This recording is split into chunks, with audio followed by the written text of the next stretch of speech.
Have you tried a lot of stuff still? Do not know the ideal way to structure your IELTS essay? Ever wondered why an average student gets a band 6 in IELTS writing?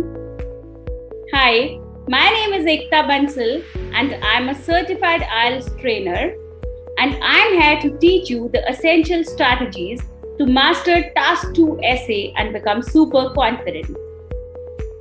I've put my years of experience into our brand new IELTS Writing Masterclass and entitled it The Untold Hacks of IELTS Writing Task 2, where I'll be discussing the structure for writing Task 2 essays, assessment parameters for Task 2, and writing code for IELTS writing for Task 2.